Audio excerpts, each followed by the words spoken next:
Internets savā būtībā ir unikāls komunikācijas līdzeklis, un reklāmas industrijai tas ir devis tādas iespējas, kādas līdz šim tā īsti nav bijušas pieejamas.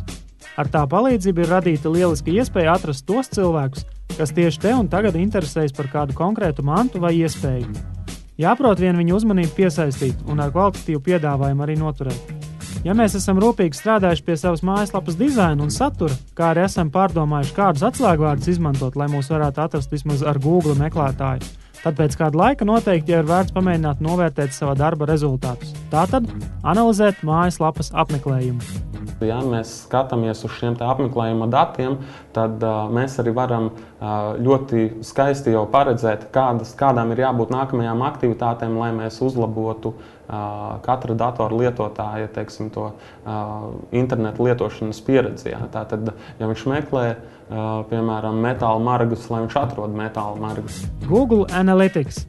Šis ir viens no pašreiz vispopulārākajiem mājaslapu analīzes rīkiem, kas ir pieejams bez maksas un kuru izmanto milzīgs skaits cilvēku visā pasaulē. Ar šī rīka palīdzību ik viens var vienkāršā un saprotamā veidā redzēt ļoti plašu informācijas klāstu par savu mājaslapu. Cik apmeklētāji, no kurām valstīm, kā viņi pie mums ir nokļuvuši, ko vislabprātāk apskata, cik ilgu laiku un tā tālāk. Šeit ir ļoti daudz būtiskas informācijas, kuru prātīgi pāanalizējot, mēs noteikti varēsim saprast, kā mūsu mājaslapu padarīt vēl labāku. Pirmā lieta, ar ko parasti šo analīzi sāk, ir apmeklējumu skaits. Šo ciparu parasti dala divās daļās – unikālie jaunie apmeklējumi un atkārtotie. Ir labi, ja pie mums regulāri nāk aizvien jauni un jauni cilvēki, bet vēl labāk, ja redzēsiet, ka liela daļa no tiem pie jums atgriežas atkal un atkal.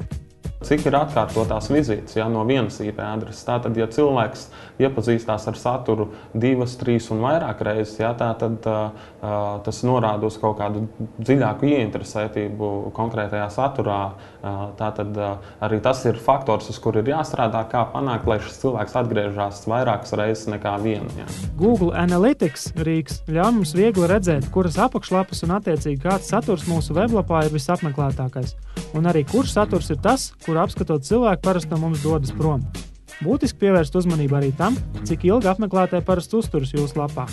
Piemēram, ja uzņēmums investē līdzekļus cilvēku piesaistē mājaslapai un piemēram, ieinvestē 1000 latus un ir atnākuši 10 000 cilvēki, no tiem 50% ir aizgājuši prom neiepazīstoties ar saturu, tātad ir uzturējušies mājaslapā mazākā 10 sekundes. Tas nozīmē, ka puse no investētajiem līdzekļiem praktiski ir izmesti vējā, jo šis cilvēks ir atnācis un viņam nav paticis tas, ko viņš ir redzējis, vai viņš nav guvis pietiekami ātri to uzticību. Tātad mēs redzam, ka ir jāstrādā pie tā, kaut kas nav kārtībā. Vai nu mēs devām nepareizu ziņu, lai viņu pievilinātu to cilvēku uz mājaslapu, vai arī jau atrodoties mājaslapā kaut kas nepatika, vai dizains bija nepareizi izkārtots, vai ir pārāk ilgi tā lādējās iekšā. Ir kaut kādi jautājumi, kas ir jārisina, lai šo apmeklējumu uzturētu ilgāku, un lai cilvēks vairāk iekšlapas apmeklētu. Šādi analizējot pieejamos datus, mēs varam skaidri redzēt, kurš lapas saturs apmeklētājiem šķiet visinteresantākais un kurš visefektīvāk atved jaunus apmeklētājus.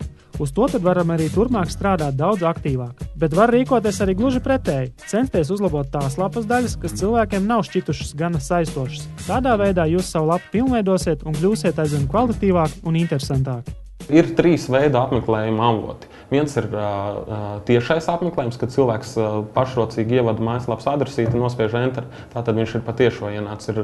Ir apmeklējums no atsaucēm, tātad cilvēks ir nospiedis vai uz banneru vai uz linka citā mājaslapā, tātad šī mājaslapa ir veidojusi atsauci un cilvēks ir nokļuvis pie mums.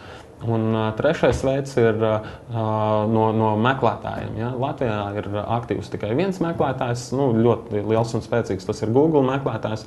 Tātad Latvijas kontekstā ir jāņem vērā praktiski tikai šis viens meklētājs. Ja jūs tirgojat lietotas automašīnas, tad jums jārūpējas, lai jūsu mājaslapas nosaukumā, virsrakstos un saturā pēc iespējas biežāk parādītos atslēgvārdi auto, automašīna, lietotas automašīnas un citi tam līdzīgi vārdi. Protams, ievērojot kaut kādu loģiku un mēru sajūtu. Bet, jo profesionālāk ar šiem atslēgvārdiem darbosieties un jo kvalitatīvāku saturu piedāvāsiet apmeklētājiem, jo ātrāk un biežāk Google lietotāji jūs varēs sameklēt. Analīzes rezultātā, mājaslapas analīzes rezultātā praktiski ir divi svarīgi faktori. Viens ir, kā šo mājaslapu sakārtot, lai tā būtu labāka priekš šī cilvēka, kurš atnācis, un tātad viņš kļūtu apmierinātāks ar to, ko viņš ir redzējis.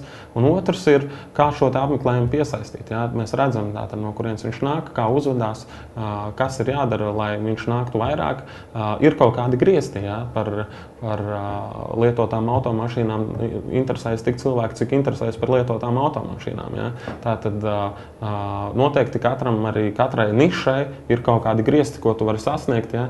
un ir jājūt, kurā brīdī tu jau tik tiešām esi tirgus līderis un dari visu iespējamo, lai praktiski visi cilvēki, kas interesētos par konkrēto lietu, atnāk pie tevis. Taču ne jau vienmēr mums ir laiks, pacietība un zināšanas, kā savērvēt sev interesējušu auditoriju caur Google vai kādu citu meklētāju serveri. Zinot, ka 50 līdz 80% mūsu valsts interneta lietotāji ikdienas uzturas Latvijas lielākajos portālos, ir tikai loģiska doma, ka savus jaunos klientus vajadzētu meklēt tieši tur. Taču einu sazini, kurā tad no šiem portāliem – Draugos, Delfos, Apollo, TVNetā vai kur citur – ir atrodama tā mērķa auditorija, kurai mēs vēlamies kaut ko pārdot, piemēram, sporta apavus. Varam zīlēt kafijas biezumos, tomēr daudz efektīvāk būtu izmantot kādu nopietnu mājaslapu statistikas analīzes sistēmu.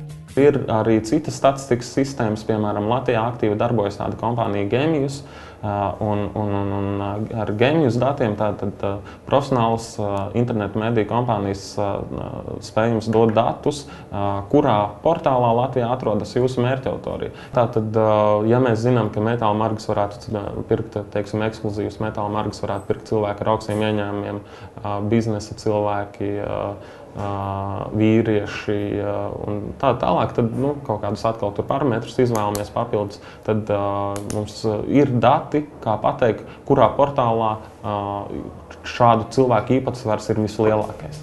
Ar dažādām anketēšanām un smalkiem datu apstrādes rīkiem šie statistikas sistēmas speciālisti var noteikt diezgan precīzi, kurā portālā kāda veida auditoriju mēs varam sameklēt. Piemēram, ja interesē vīrieši no 20 līdz 30 gadiem, kuriem ir automašīnas, tad jādodas tur un tur.